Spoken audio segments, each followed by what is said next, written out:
Jadi virusnya dimatikan atau replikasi kebanyakan virusnya dihentikan, itu yang pertama.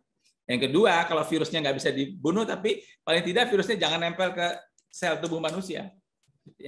Ini yang namanya dengan monoklonal antibody.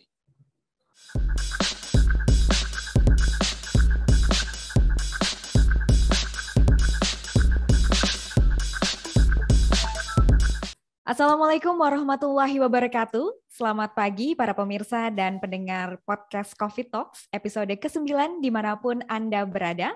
Semoga selalu dalam keadaan sehat dan bahagia tentunya. Acara ini merupakan bagian dari kanal pengetahuan COVID-19 yang dimiliki oleh Pusat Kebijakan dan Manajemen Kesehatan atau PKMK, FKKMK UGM Yogyakarta. Anda juga bisa mengikuti perkembangan terbaru mengenai COVID-19 lainnya di website manajemencovid.net. Pemirsa dan pendengar yang berbahagia, hari ini saya Dr. Eta Auria selaku moderator akan mengajak Anda untuk berbincang-bincang terkait topik terbaru COVID-19, yaitu varian Omicron.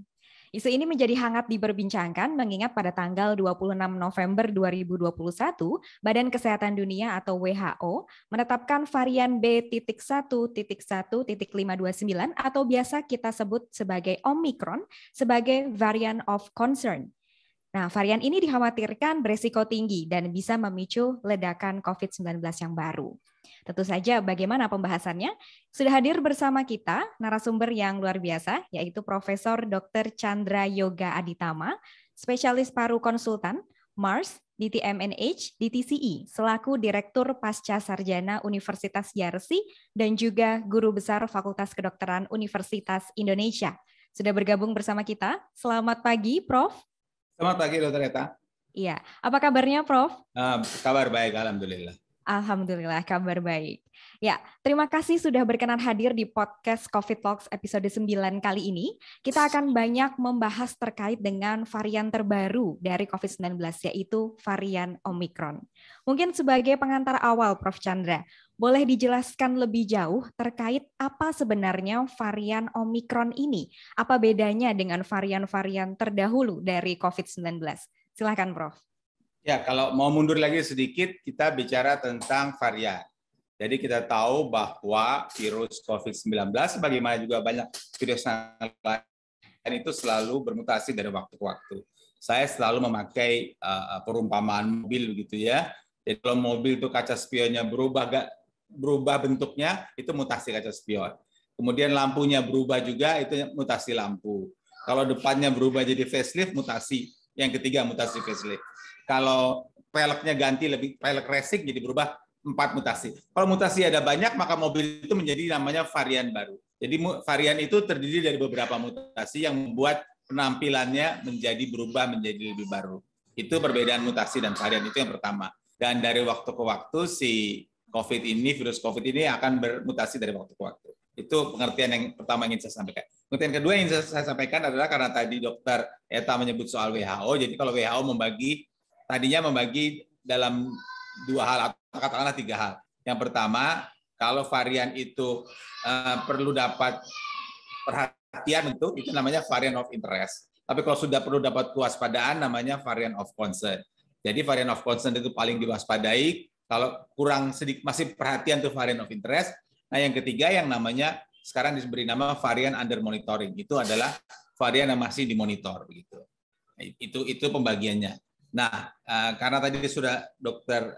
Eta menyebut 11529 atau kita kenal sebagai Omicron, kalimatnya kan begitu.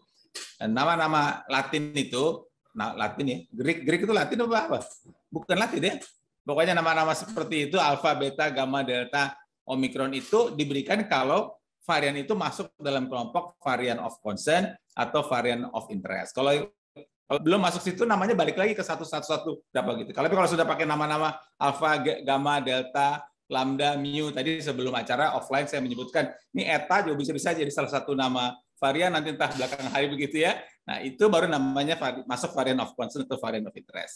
Itu poin kedua. Nah, sekarang kita balik sekarang kita yang ketiga spesifik tentang varian Omicron ini. Jadi ada 5 tanggal yang penting untuk varian Omicron ini. Tanggal pertama adalah 9 November. secara resmi disebutkan 9 November lah pertama kali varian ini dikonfirmasi secara resmi di Afrika bagian selatan. Itu tanggal yang pertama. Kemudian tanggal 24 November ini dilaporkan ke WHO. Nah, sesudah dilaporkan ke WHO tanggal 24 November ini dia disebut sebagai varian under monitoring. Gitu. Nah, tanggal yang ketiga adalah yang tadi sudah disebut tanggal 26 November dinyatakan sebagai varian of concern. Oke. Jadi 9 November variannya ditemukan, 26 November dinyatakan sebagai varian of concern. Beda waktunya 17 hari. Oke, sebelum saya masuk dua tanggal yang lainnya, saya mau ambil ilustrasi yang lain, yaitu varian Delta. Varian Delta yang sudah kita kenal luas, banyak korbannya di seluruh dunia itu pertama kali ditemukan pada bulan Oktober 2020. Dan baru dinyatakan sebagai varian of interest bulan April 2021 dan disebut sebagai variant of concern pada bulan Mei 2021. Jadi jarak antara virusnya ditemukan dan dijadikan variant of concern VOC itu kalau varian Delta 7 bulan. Kalau si Omicron ini 17 hari saja. Ya, itu 3 tanggal. Nah, tanggal yang keempat adalah sesudah 26 November dinyatakan sebagai variant of concern, tanggal 28 November kemudian WHO menyebutkan beberapa poin tentang variant of concern ini apa saja begitu dan data yang ada sampai saat itu. Dan pada tanggal 30 November keluar lagi informasi resmi dari WHO tentang bagaimana tentang travel dalam hubungannya atau upaya lain untuk menangani Omicron. Jadi itu kira-kira gambaran umum tentang Omicron. Nah, kalau tadi saya mulai dengan cerita bahwa mobil itu ada beberapa yang berubah begitu. Nah, kemudian pertanyaan berikutnya, nggak tahu saya di dalam teks yang ada di laptop di depannya Dr. Eta ada yang mau ditanyakan apa enggak juga hal yang sama. Tapi kalau saya bisa nebak, kira-kira kenapa dimasukkan variant of concern? Karena mutasinya tuh banyak sekali, gitu, lebih dari 30. Jadi yang berubah yang tadi spion, kaca spion, macam-macam seperti itu banyak sekali. Dan kan sekarang selama ini kita kenal variant of concern itu ada 4, alfa, beta, gamma, delta. Di alfa ini ada sebagian mutasi. Di beta ada sebagian mutasi, di gamma ada sebagian mutasi, di delta ada sebagian mutasi. Di Omicron ini mutasinya terbagi 2, sebagian merupakan kayak semacam gabungan dari yang VOC sebelumnya walaupun nggak semua. Jadi sebagian alfa ada di situ, sebagian beta ada di situ, sebagian delta ada di situ di Omicron, plus juga ada mutasi-mutasi yang baru. Jadi karena perubahannya banyak sekali, baik sama dengan VOC, sama ada semacam gabungan lah, semacam penjumlahan dari beberapa mutasi varian lama, ada juga varian baru. Karena itulah para ahli cukup khawatir karena mutasi ini banyak sekali sehingga dikhawatirkan perilaku virusnya akan berubah di varian Omicron ini. Itu kira-kira, maaf kalau kepanjangan. Baik, terima kasih Prof. Jadi tadi sudah dijelaskan terkait dengan varian terbaru ini ya, cukup banyak mutasi yang terjadi kalau di varian Omicron ini. Nah, terkait dengan transmisinya sendiri, kemampuannya sebagaimana Prof untuk penularan dari satu ke orang lainnya dan gejala atau keluhan yang ditimbulkan itu sejauh ini seperti apa? Oke, jadi kan tadi saya bilang ada 5 tanggal. Tanggal yang ketiga kan 26 November disebutkan tentang dinyatakan sebagai variant of concern. Tanggal 28 November, WHO menyebutkan 6 hal tentang varian Omicron ini. Dan 2 diantaranya barusan ditanya oleh Dr. Eta. Gitu. Nah, 6 hal yang disebut WHO ini bukan hanya untuk varian of concern, bukan hanya untuk varian Omicron sebenarnya. Semua varian juga kalau ada varian terbentuk baru akan dinilai terhadap 6 hal ini. Apa informasinya terhadap 6 hal ini? Sekarang kita mulai satu-satu ya. Yang pertama soal penularan. Nah, kan ini kan mula-mula dilaporkan di Afrika bagian selatan. Dan ternyata di Afrika bagian selatan, terutama juga di Afrika Selatan yang mengumpulkan data cukup banyak dilaporkan, memang penularannya cepat sekali, begitu, cepat sekali. Tetapi kemudian dia sekarang sudah menyebar dan saya kira sampai tanggal 12 Desemberan itu sudah lebih dari 60 negara yang melaporkan adanya varian Omicron ini. Tetapi di berbagai negara itu kan karena sudah diworo-woro oleh WHO, berbagai negara tuh menjaga dengan ketat sehingga kalau ada 1-2 kasus itu kemudian diisolasi atau dikarantina sehingga sebagian besar relatif terkendali di banyak negara walaupun sekarang sudah ada laporan juga beberapa negara yang kasusnya juga meningkat ya. Nah, apa yang ingin saya sampaikan soal penularan atau transmissibility ini, data yang ada belum cukup baik, belum cukup lengkap untuk menyatakan bahwa ini sekian kali lebih mudah menular. Memang akan lebih mudah menular, betul. Tapi apakah lebih mudah menularnya 2 kali, 3 kali, 4 kali, 5 kali? Baik, kita tunggu data yang akan masuk selanjutnya. Jadi, tapi memang lebih mudah menular. Itu yang nomor 1. Nomor 2 soal gejala. Bukan gejala sebenarnya, soal berat ringannya. Apakah Omikron ini akan lebih berat daripada varian yang lain? Ya, saya kira semua pendengar atau penonton podcast ini sudah baca di WA atau di media di mana-mana bahwa ada banyak laporan dari Afrika bagian selatan, terutama yang menyebutkan bahwa kasusnya ringan-ringan. Begitu juga ada laporan dari kasus-kasus yang ada di Eropa, kasusnya ringan-ringan. Tetapi, nah ini ada tetapnya lagi. Sekali lagi, jumlah kasusnya relatif belum terlalu banyak. Dan laporan-laporan yang ada itu pada sebagian besar pada orang yang usia muda. Sehingga tentu saja usia muda daya tahan tubuhnya lebih kuat, begitu. Kita belum punya cukup data untuk mengatakan bagaimana kalau daya tahan tubuhnya tidak kuat. Bagaimana kalau usianya lebih tua? Nah, kalau muda tua gampang lah ya. Jadi usia dokter Eta ini masih kuat-kuat, masih segar-segar, masih cantik-cantik. Sementara usia saya yang udah di atas 65 tentu daya tahan tubuhnya kurang kuat. Nah, yang ada adalah pada usia-usia muda, apalagi lebih dari dokter Eta bahkan, karena pada mahasiswa. Itu data itu sudah lebih ada. Dan kalau gejala ringan pada mahasiswa, belum tentu ringan pada dosennya, belum tentu ringan juga pada profesornya, belum tentu ringan pada anak-anak, begitu ya. Jadi kita tunggulah bagaimana gejalanya ini, apakah memang betul lebih ringan atau tidak, tapi sejauh ini memang gejalanya yang terlaporkan lebih ringan. Tapi kita tunggu perkembangan selanjutnya. Nah, sehubungan pertanyaan dari dokter Eta, gimana gejalanya? Jadi pertama soal ringan atau beratnya kita tunggu. Yang kedua yang ingin saya klarifikasi juga adalah bahwa sekarang banyak juga beredar di media sosial kayak begitu, bahkan di media resmi yang mengatakan bahwa gejalanya begini. Sebenarnya kita belum bisa mengatakan gejalanya spesifik itu apa. Tidak bisa kita mengatakan bahwa orang kan katanya yang disebut-sebut misalnya saya contohnya anosmia yang tidak bisa mencium begitu ya, maka pergi ke dapur nggak bisa tercium bau goreng tempe mendoan karena saya baru dari Banyumas kemarin jadi masih ingat mendoan gitu ya. Nah, tidak adanya kemampuan maksudnya penciuman bagus-bagus saja, tidak ada yang anosmia memang dilaporkan pada kasus-kasus di Afrika Selatan, tapi itu belum bisa digebiah-uyah, belum bisa digeneralisasi, belum bisa dikatakan bahwa itu sebagai gejala khas untuk varian Omikron. Jadi tidak bisa kita mengatakan itu Omikron atau enggak Omikron hanya dari gejala saja. Itu yang kedua. Saya nggak tahu pertanyaan berikutnya berhubungan sama yang 4 lagi apa enggak, tapi daripada saya ngomong terus-terusan, gantian dokter Eta silakan. Pertanyaan berikutnya.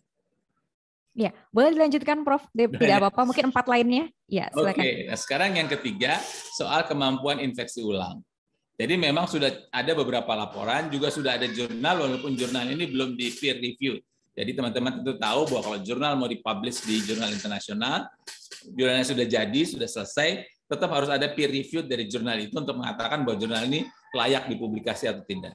Nah, salah satu jurnal dari Afrika Selatan lagi yang mengatakan yang membahas tentang infeksi ulang menyebutkan bahwa memang terjadi kemungkinan infeksi ulang lebih sering. Artinya pada varian Omikron ini orang yang sudah sembuh, PCR-nya sudah negatif, kemudian bisa terinfeksi kembali. Ya, ini kan berhubungan dengan kalau orang sudah sakit, walaupun sudah sembuh sekalipun kan di dalam tubuhnya ada antibodi. Jadi diharapkan orang itu punya daya tahan lebih kuat kalau ada virus baru. Nah, kalau ternyata dengan varian Omikron ini walaupun sudah ada antibodi, dia masih tetap bisa sakit. Tentu sakitnya berat apa nggak ringan atau nggak berat, balik lagi ke yang kedua tadi. Tapi memang ada kemungkinan terjadi infeksi ulang. Itu yang ketiga. Yang keempat langsung berhubungan dengan vaksin. Kalau orang itu antibodinya kemudian jadi, walaupun sudah ada antibodi gara-gara infeksi ulang, bisa sakit lagi, tentu orang secara logis bertanya, kalau gitu vaksin gimana dong? Vaksin kan juga ada antibodi. Jangan-jangan juga bisa nggak si vaksin ini mencegah varian Omikron ini, gitu ya. Nah, memang kembali kita masih harus tunggu beberapa datanya lagi. Walaupun beberapa produsen vaksin sudah mengeluarkan beberapa statement. Ada yang mengatakan, oh vaksin kami efikasinya cukup bagus walaupun Omikron. Ada yang bilang, oh vaksin kami kalau 3 kali diberikan efikasinya cukup bagus untuk melawan Omikron ini. Ada lagi produsen vaksin yang lain yang mengatakan, oh kalau toh perlu kita bisa modifikasi vaksin kami sehingga sesuai untuk menangani Omikron ini. Tapi sekali lagi tiga-tiganya yang ngomong adalah produsen vaksin. Para pakar masih mengumpulkan data. Memang mungkin punya pengaruh terhadap efikasi vaksin, tapi kan ada 2 isunya. Nomor 1, dia punya pengaruh apa enggak? Artinya orang yang sudah divaksin masih bisa sakit atau enggak, kan sudah ada cukup banyak laporan, anekdotal laporan ya, bukannya hasil riset yang mengatakan orang yang sudah divaksin juga masih bisa sakit. Gitu. Tapi kan data itu mesti dianalisa secara ilmiah. Jadi pertama, apakah memang betul orang yang sudah divaksin bisa sakit lagi atau enggak, walaupun sekali lagi sudah ada beberapa laporan. Yang kedua, kalau toh bisa sakit, kalau efikasinya menurun, turunnya berapa banyak? Kalau turunnya tidak terlalu banyak, itu kan masih bisa digunakan. Saya ambil contoh yang varian Delta terhadap Pfizer misalnya. Pfizer itu di Inggris efikasinya 95% tadinya. Begitu ada varian Delta, efikasinya turun jadi 80%. Turun dari 95 menjadi 80 kan kelihatannya banyak turunnya ya. Tapi kan batas bawahnya 51%. Jadi kalau masih 80%, 80 ke 70 ke 90 ke kita masih bisa gunakan. Jadi kita harus tunggu dulu kalau nanti memang efikasi vaksin turun seberapa banyak turunnya. Itu yang ketiga yang keempat udah ya. Yang ketiga kan infeksi ulang, yang keempat soal vaksin. Yang kelima yang ramai yang juga banyak dibicarakan adalah tentang atau yang kelima yang nanti keenam aja. Yang kelima adalah tentang efek terhadap varian baru ini terhadap pengobatan. Nah, ini juga masih diteliti. Kalau kita ikuti buku pedoman WHO tentang pengobatan yang terbaru tanggal 7 Desember, saya kira beberapa hari yang lalu, kan kita tahu ya Dr. Eta dan para pendengar atau penonton, obat buat COVID itu dibagi 3 lah kalau mau sederhana, walaupun bisa dibagi macam-macam. Yang pertama untuk membunuh virusnya sendiri. Jadi virusnya dimatikan atau replikasi, kebanyakan virusnya dihentikan, itu yang pertama. Yang kedua, kalau virusnya nggak bisa dibunuh, tapi paling tidak virusnya jangan nempel ke sel tubuh manusia. Ya. Ini yang namanya dengan monoklonal antibody. Ya, yang pertama dibunuh. Nah, kalau yang pertama dibunuh dengan obat apa yang membunuh-bunuh ini? Itu yang segala macam favipiravir, molnupiravir, segala macam vir itu. Yang kedua, kalau nggak bisa dibunuh, maka jangan menempel ke sel tubuh manusia. Ini digunakan monoklonal antibody. Yang ketiga, kalau nggak bisa dibunuh, kalau nggak bisa dicegah nempel, dia nempel juga orang yang sakit juga, yang dikhawatirkan terjadi badai sitokin atau sitokin storm. Jadi obat kelompok ketiga adalah obat yang menangani badai sitokin storm. Kalau kita lihat pedoman WHO yang versi 7 Desember, kenapa saya bolak-balik ngomong 7 Desember? Karena pedoman ini berkali-kali direview, diperbaiki sesuai dengan perkembangan ilmu yang ada. Kalau versi 7 Desember, maka yang kelompok pertama, yang membunuh virus atau mencegah replikasi virus, itu belum direkomendasikan untuk penggunaan pada masyarakat luas. Mereka mengatakan ada 1 atau 2 yang tidak direkomendasikan sama sekali, ada 1 atau 2 yang tidak direkomendasikan penggunaan pada masyarakat luas, tapi masih bisa digunakan untuk uji klinik. Pada dasarnya belum direkomendasikan. Yang kelompok kedua memang sudah direkomendasikan. Jadi monoklonal antibody yang mencegah, katakanlah virus nempel di sel. Ini saya mencoba menggunakan bahasa lebih sederhana saja ya. Virus monoklonal antibody ada beberapa yang direkomendasikan dalam pedoman WHO 7 Desember itu. Dan yang ketiga untuk mencegah yang mencegah badai sitokin itu jelas ada rekomendasinya sudah agak lama, yaitu IL-6 reseptor blocker. Dan juga direkomendasikan kortisol yang ringan, sedang, berat dengan berbagai pertimbangannya.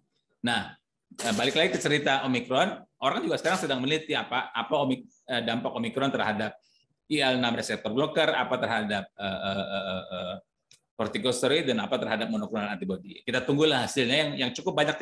Kalau IL-6 reseptor blocker dan corticosteroid kelihatannya nggak ada masalah, artinya tidak ada dampaknya nampaknya ya.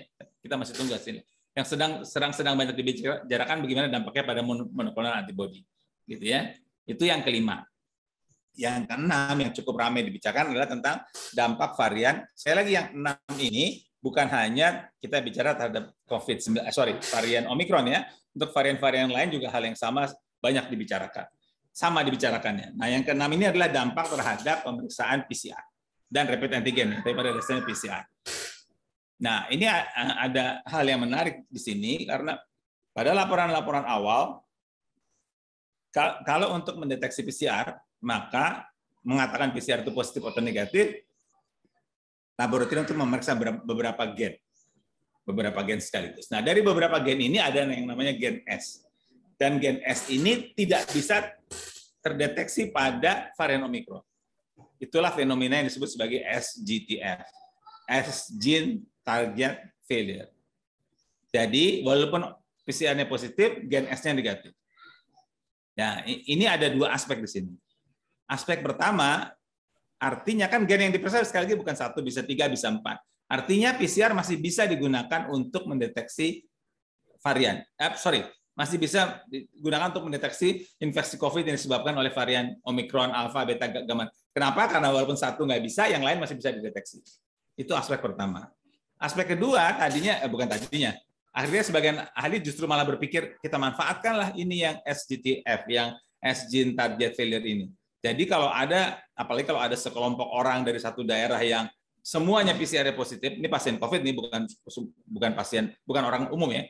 Kalau ada pasien COVID, beberapa orang yang positif PCR-nya semuanya gen S-nya tidak bisa terdeteksi, jangan-jangan kita bisa menduga kalau begitu ini terjadi akibat varian Omicron. Tentu saja perlu dilakukan genome sequencing untuk mengetahui lebih lanjutnya. Hanya saja beberapa hari yang lalu keluar lagi laporan, walaupun baru 1-2 kasus dari Australia yang mengatakan, memang fenomena umum ada SGTF, walaupun PCR positif, gen S nggak bisa dideteksi. Tetapi di Australia dilaporkan ada varian lagi. Mereka sebut subvarian, sub-Omicron gitu, subvarian dari Omicron, yang gen S-nya bisa dideteksi. Jadi PCR-nya gen S-nya positif juga. Gitu. Tapi jumlahnya memang masih kecil. Jadi kita tunggulah hasil ini, karena itu ada lagi orang bilang, Omicron ini terbagi dua, ada yang namanya BA1, ada yang namanya BA2. Tapi kan itu karena jumlah kasusnya masih sedikit, maka itu masih terus dipelajari. Tapi itu gambaran kira-kira tentang yang keenam, yang tentang PCR. Tapi yang pasti PCR tetap bisa digunakan. Jadi PCR-nya tetap positif. Dan sebagian besar gen S-nya negatif. Walaupun mulai ada laporan dari Australia mengatakan gen S-nya negatif. Jadi itu 6 hal yang ada dimulai dari laporan di WHO tanggal 28 November 2 hari sesudah mereka menyatakan sebagai variant of concern. Baik, terima kasih Prof penjelasannya. Jadi tadi ada 6 semacam indikator ya yang mungkin kita concern, WHO concern terkait dengan transmisi, kemudian gejalanya, kemudian reinfeksi, kemampuan vaksin, kemudian pengaruh terhadap pengobatan tata laksana sampai saat ini, dan juga terkait dengan pemeriksaan. Nah, mungkin Prof, kalau tadi menyambung yang sudah disampaikan, ini kan kemungkinan ada disinyalir bahwa varian Omicron ini meningkatkan reinfeksi, disinyalir karena masih butuh penelitian lebih lanjut ya. Bisa meningkatkan kemampuan reinfeksi pada pasien yang sudah pernah kena COVID sebelumnya dan juga menurunkan kemampuan netralisasi antibodi. Nah, apakah kalau dengan melihat kondisi sekarang ini di Indonesia khususnya dibutuhkan yang namanya vaksin booster? Mengingat kita sepertinya mengetahui bahwa mungkin pemerintah sedang menyiapkan strategi untuk vaksinasi booster di tahun 2022. Seperti apa, Prof, pendapatnya? Cerita tentang vaksin booster atau vaksin dosis ketiga itu sudah ada sebelum Omicron ini ada. Ya, kenapa ada informasi tentang vaksin? Bukan hanya informasi, beberapa negara bahkan sudah mulainya sebelum ada Omicron ya. Karena ada beberapa dasar pemikirannya. Nomor satu, kita tahu bahwa sesudah orang itu terinfeksi COVID, ini cerita nggak vaksin ya, maka antibodi dalam tubuhnya turun. Tadinya ada yang mengatakan 3-8 bulan turun. Kalau terinfeksi alamiah, bukan karena vaksin. Tapi kemudian orang dikasih vaksin kan, nah diharapkan antibodinya lebih bagus lah, bukan antibodi bagus, diharapkan daya pertahanan tubuhnya lebih baik. Tapi ternyata dari waktu ke waktu orang juga tahu, tapi ternyata walaupun dikasih vaksin, tetap saja antibodinya turun. Karena itu orang mulai berpikir, jangan-jangan kita perlu di dosis ketiga atau booster atau penguat apapun juga namanya. Itu pemikiran yang pertama. Pemikiran yang kedua, bukan pemikiran sebenarnya, yang kedua sudah ada jurnal walaupun belum banyak sekali yang menyebutkan bahwa kalau diberikan dosis yang ketiga memang kemudian antibodinya naik lagi. Itu sudah ada bukti. Sekali lagi ini belum cerita Omicron. Pemikiran yang ketiga itu ada yang namanya mix and match. Jadi orang berpikir kalau diberikan vaksin jenis A misalnya untuk 2 kali yang pertama, kemudian yang ketiga diberikan vaksin jenis lain, jadi digabung mix and match, itu mungkin hasilnya lebih bagus.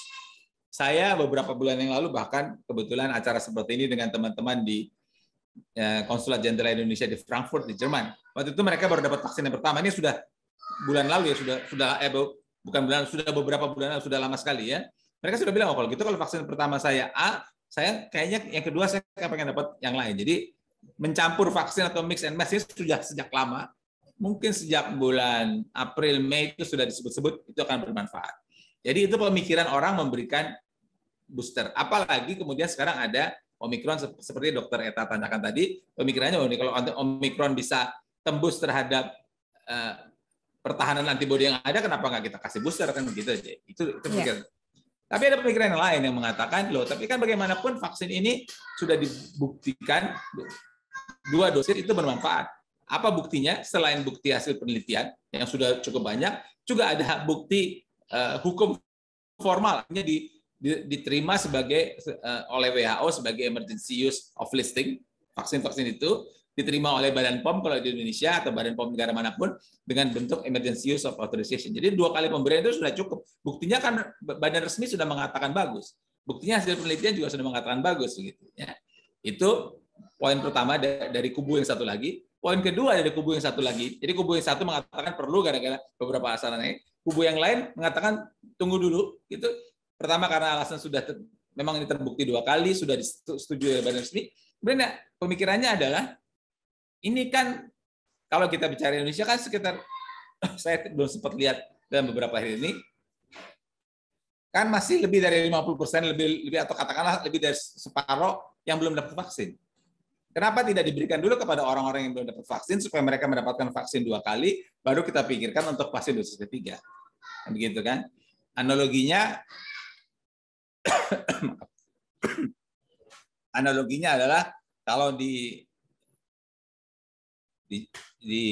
apa itu orang naik perahu begitu.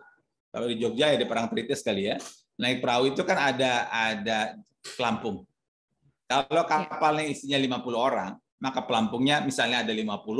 Kalau kapalnya mau tenggelam maka 50 orang itu bisa pakai pelampung. Jadi insya Allah 50 yang selamat.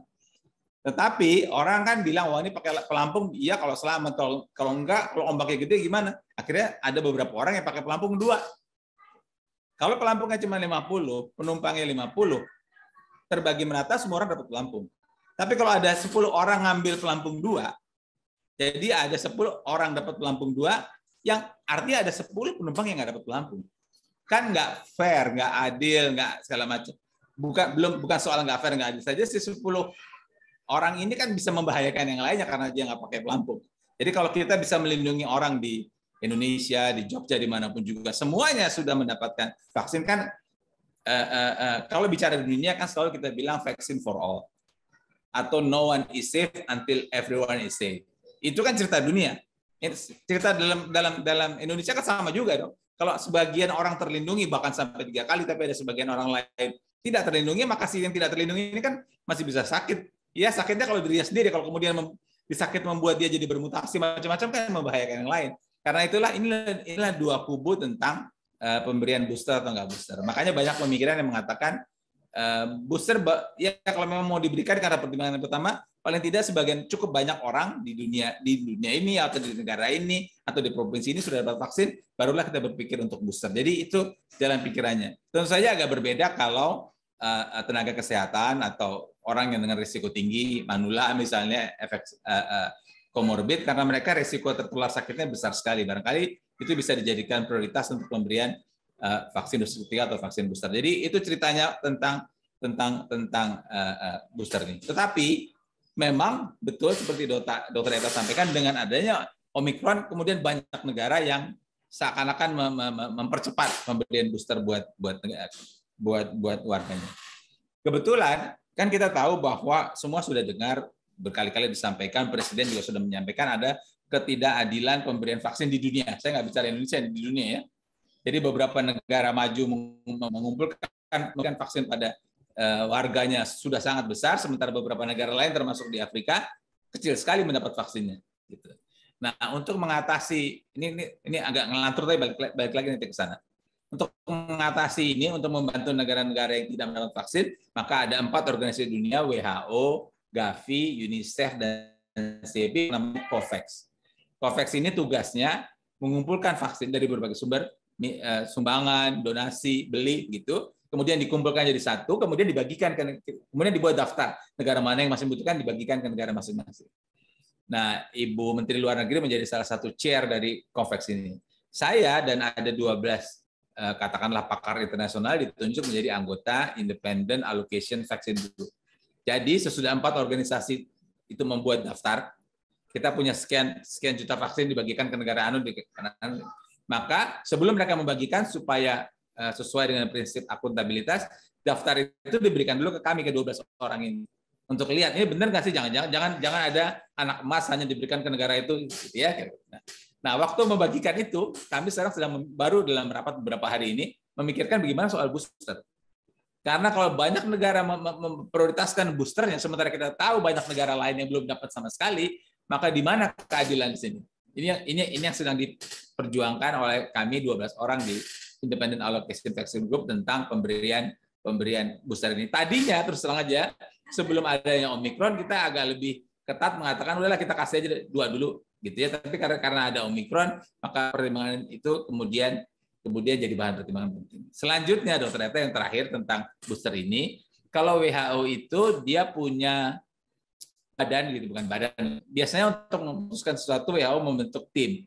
Nah, ada tim tetap untuk mendukung data ilmiah ke WHO namanya SAGE, Advisory Group Expert on Immunization. S-nya saya lupa apa. Nah, SAGE ini selalu memberikan advice kepada WHO tentang kebijakan-kebijakan vaksinasi. Bukan hanya COVID, campak juga, vaksinasi macam-macam. Nah, khusus untuk COVID, khusus untuk booster, mereka sudah membuat dua rekomendasi. Dan rekomendasi ini kemudian menjadi rekomendasi WHO. Ini dibuat sebelum Omicron, terus terang saja ya.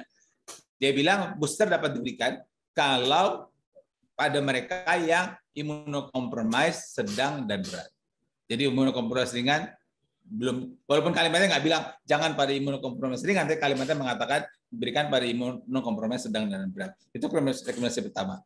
Rekomendasi kedua yang mengatakan booster dapat diberikan pada mereka yang mendapatkan vaksin inactivated, artinya vaksin yang dilemahkan atau dibunuh virusnya. Contohnya ya Sinovac dan Sinopharm yang kita pakai cukup banyak di Indonesia. Itu rekomendasi yang sudah keluar tentang booster oleh SAGE dan oleh WHO, gitu ya.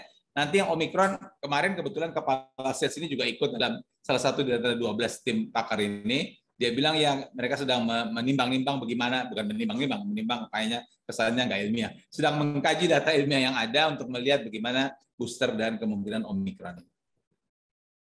Baik, terima kasih Prof. Memang betul ya, no one is safe until everyone is safe. Kalau kita berbicara tentang pandemi, pasti ada banyak pertimbangan antara mengutamakan pemerataan distribusi vaksin dengan mungkin memajukan booster ini ya. Ini menjadi ada pro kontranya tersendiri dan mungkin memang masih menjadi prioritas untuk memeratakan distribusi vaksin tapi memberikan booster pada gelombang atau pada kelompok yang rentan ya, seperti misalnya tenaga kesehatan, kemudian dengan imunokompromis dan lain sebagainya. Baik, terima kasih Prof penjelasannya. Nah, kemudian kalau kita berbicara tentang mutasi di virus COVID-19. Ini kan pasti akan terus terjadi ya Prof ya. Kalau kita lihat dari mulai dulu pertama kali paling awal originalnya virus COVID, kemudian muncul varian baru alfa, beta, gamma, delta dan seterusnya sampai sekarang muncul terus. Apakah ada hal yang bisa kita lakukan untuk menghindari mutasi? Monggo Prof, silakan. Ya, jadi ada dua sebenarnya. Ya, oke lah. Kenapa virus itu bermutasi? Jadi kan tadi kita tuh ngomong varian itu apa, mutasi itu apa. Pertanyaan berikutnya kenapa dia bermutasi? Kalau analoginya mobil kan tadi agak nggak bisa dipakai di sini analogi mobil karena kan kita orang ganti kaca spion, kadang-kadang kaca spionnya masih bagus, berfungsi baik, orang ganti karena kepengen keren aja begitu ya, kepengen model yang berbeda aja begitu ya, lampunya cukup terang diganti lampu halogen, lampu segala macam sebenarnya untuk keren aja. Kalau mutasi virus agak berbeda. Mutasi virus itu pada dasarnya dia bermutasi kalau dia memperbanyak diri, melakukan replikasi itu. Kapan? Kalau dia nggak memperbanyak diri, dia begitu aja dia nggak akan bermutasi, gitu. Nah, kapan dia bereplikasi? Kalau penularan di masyarakat tinggi. Jadi kalau kasusnya banyak di masyarakat, maka dia virusnya makin lama makin banyak. Virusnya makin lama makin banyak, dia bereplikasi. Pada waktu replikasi itulah, ya kalau orang menggunakan bahasa awam, copy paste-nya salah, gitu ya. Tidak semua tercopy dan tidak semua yang tercopy itu terpaste secara sama. Jadilah mutasi. Artinya kalau pertanyaannya Dr. Eta bagaimana mencegah mutasi, maka kita harus tekan angka penularan itu supaya virusnya tidak berkembang luas di masyarakat sehingga tidak terjadi penularan yang besar sehingga virusnya tidak bereplikasi. Tapi kita bisa tekan angka di kita, kan negara lain tidak ya. Bisa saja di kita tertekan, di negara lain masih ada. Akibatnya bisa saja virus dari luar, varian dari luar masuk ke Indonesia. Jadi ada upaya di masing-masing tempat untuk menekan menekan penularan supaya replikasinya sedikit. Tapi juga memang harus ada upaya sedikit banyak untuk mencegah varian baru masuk dari luar negeri, walaupun itu tidak mudah. Kenapa tidak mudah? Karena kan dunia ini sudah sangat berhubungan satu sama lainnya. Ya.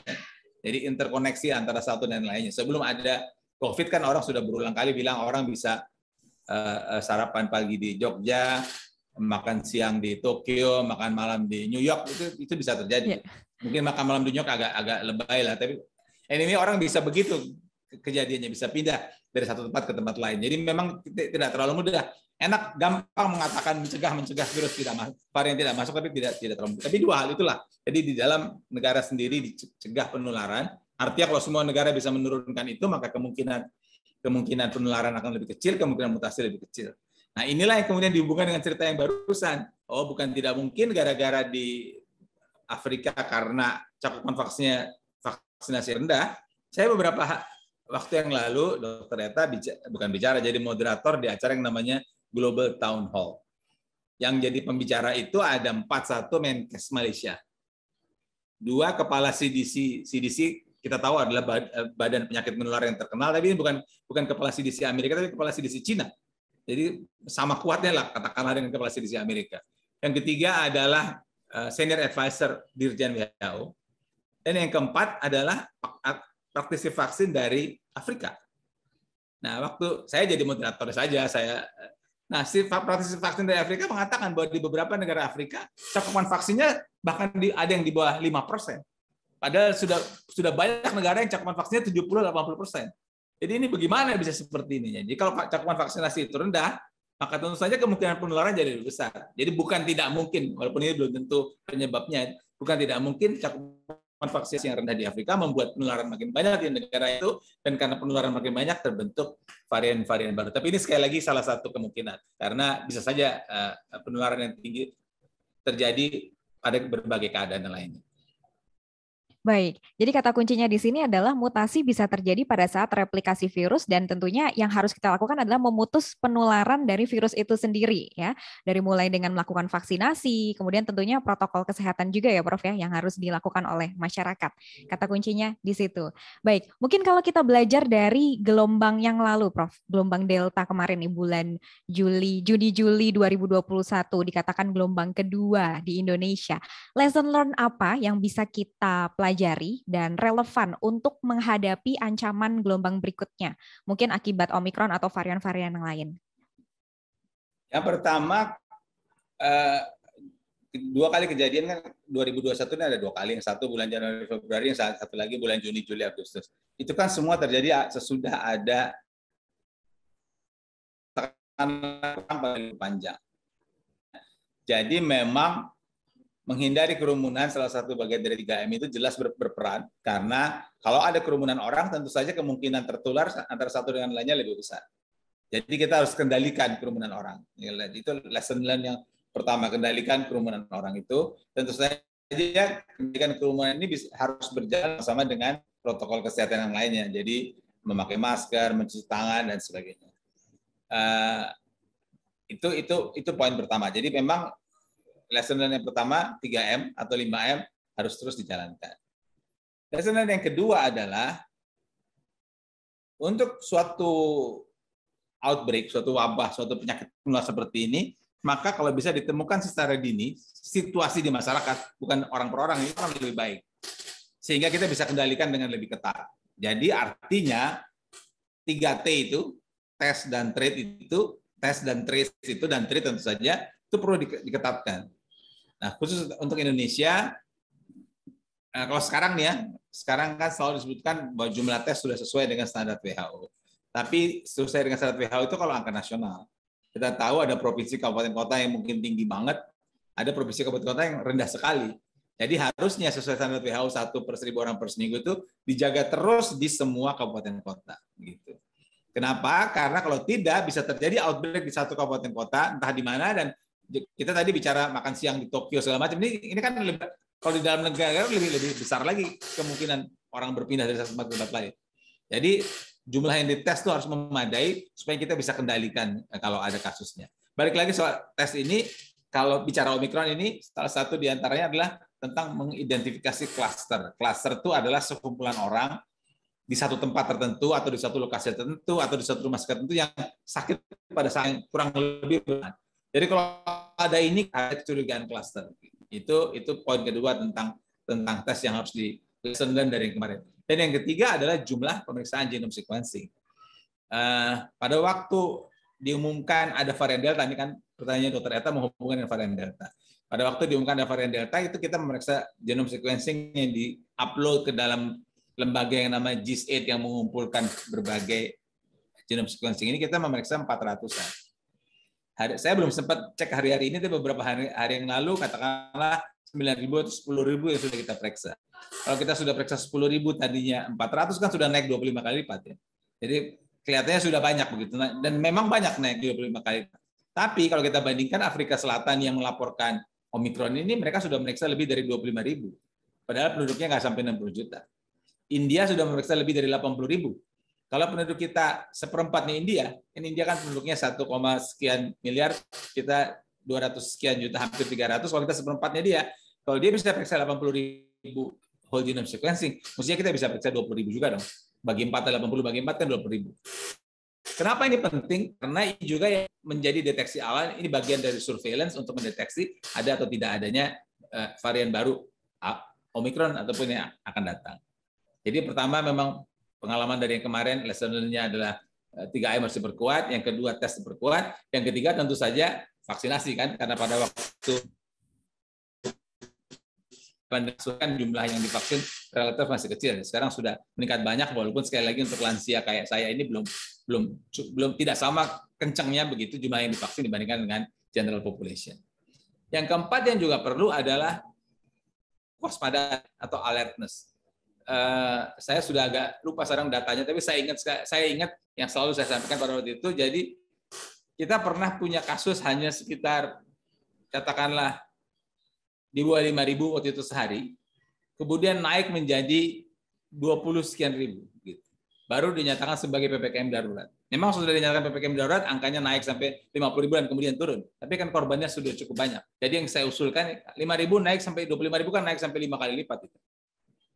Jadi kita tuh tidak berharap, tapi kalau ada peningkatan kasus, jangan ditunggu sampai tinggi sekali, baru diketatkan segala sesuatunya, akibatnya korbannya banyak. Memang kalau diketatkan, angkanya turun. Itu fenomena di mana-mana. Kalau diketatkan, mau pakai namanya PPKM, mau pakai namanya lockdown yang kita tidak setujui, mau pakai namanya circuit breaker di Singapura, dia angkanya akan turun. Itu jelas itu. Tapi kan jangan sampai memakan korban yang besar, apalagi korbannya kan keluarga, teman, petugas kesehatan. Jadi artinya kalau toh ada kenaikan, kita juga jangan naik tentu saja. Kita juga jangan naik. Tapi kalau toh naik, jangan tunggu naik terlalu tinggi untuk kemudian memakan korban cukup besar seperti yang terjadi. Itu yang keempat yang perlu diwaspadai, lesson learn. Yang kelima lesson learn-nya adalah kemarin kan yang juga banyak terjadi situasi tragis adalah rumah sakit yang penuh sekali. Orang kan bukan tidak bisa masuk ICU lagi, bukan tidak bisa masuk rumah sakit lagi, bukan maksudnya tidak bisa rawat inap di rumah sakit lagi, tapi orang bahkan tidak bisa masuk IGD. Belum lagi cerita oksigen habis dan dengan segala macam dinamikanya. Nah, itu jangan sampai terjadi lagi. Jadi rumah sakit, walaupun sekarang situasi sangat terkendali, jumlah kasus sangat rendah, kematian sangat rendah, angka penularan sangat rendah, positivity rate sangat rendah, tapi fasilitas kesehatan harus terus mempersiapkan diri kalau ada kenaikan kasus. Yang namanya fasilitas kesehatan kan bukan hanya rumah sakit dan bukan hanya rumah sakit tersier seperti semua rumah sakit harus siap, dan juga pelayanan kesehatan primer harus siap, karena orang bagaimanapun kan akan lebih suka berhubungan dengan pelayanan kesehatan yang dekat rumahnya. Jadi yang mereka pelayanan kesehatan harus tetap siap menghadapi kemungkinan kenaikan kasus kalau toh ada di waktu-waktu mendatang yang tidak kita harapkan. Jadi 5 hal itu Dr. Eta lesson learn yang kita bisa pelajari, dan mudah-mudahan bisa kita terapkan untuk supaya jangan sampai terjadi kenaikan kasus yang tidak terkendali di masa yang akan datang. Amin. Baik, terima kasih Prof. Jadi 5 lesson learn yang sudah disampaikan oleh Prof. Chandra ya, terkait dengan menghindari kerumunan dan mobilitas, kemudian juga tes, tracing, treatment yang harus ditingkatkan, vaksinasi, dan juga waspada atau alertness, jangan sampai terjadi kolaps seperti gelombang sebelumnya. Ini yang harus kita pertahankan, kita harus terapkan bersama dari seluruh aspek ya, dari seluruh pihak tentu harus bekerja bersama. Prof, ada sedikit yang mungkin menggelitik saya ini, Prof, terkait dengan whole genome sequencing yang tadi sudah disampaikan Prof juga di Indonesia. Kalau kita lihat update terbaru, mungkin sudah sampai ke negara tetangga kita ya, Prof ya, varian Omikron ini. Mungkin boleh dikoreksi kalau saya salah, tapi di Indonesia sendiri belum ada, belum terdeteksi. Ini menjadi timbul pertanyaan di masyarakat. Bagaimana sih memang tahapan untuk whole genome sequencing untuk varian terbaru ini? Jangan-jangan mungkin karena belum dites sehingga belum ada. Mungkin boleh dijelaskan sedikit, Prof. Ya, ada dua jawaban saya. Nomor satu, memang dia dideteksi dengan pemeriksaan genome sequencing. Ada yang bilang, oh nggak usah whole genome sequencing, sebagian sequencing saja bisa diperiksa untuk mendapatkan varian Omicron. Oke lah, apapun caranya, tapi yang jelas jumlahnya harus ditingkatkan, apapun bentuknya. Tadi saya sudah ambil perbandingan yang dimasukkan ke DISAID, jadi memang kita sudah meningkat lebih dari 25 kali, tapi jumlah yang diperiksa harus lebih banyak lagi. Itu jelas. Kalau diperiksa lebih banyak lagi, mudah-mudahan nggak dapat, tapi bisa dapat kan begitu. Apalagi kan kalau memang benar, walaupun tadi kita sudah bahas, gejalanya, kalau gejala ringan bukan kasusnya sudah ada di masyarakat, orang tidak tahu, gitu. Ya, jadi itu poin pertama. Jadi genome sequencing harus ditingkatkan. Poin kedua, menutup perbatasan, menutup masuk orang asing tanggal 29 November ya, tanggal 26 dinyatakan, itu tanggal 29.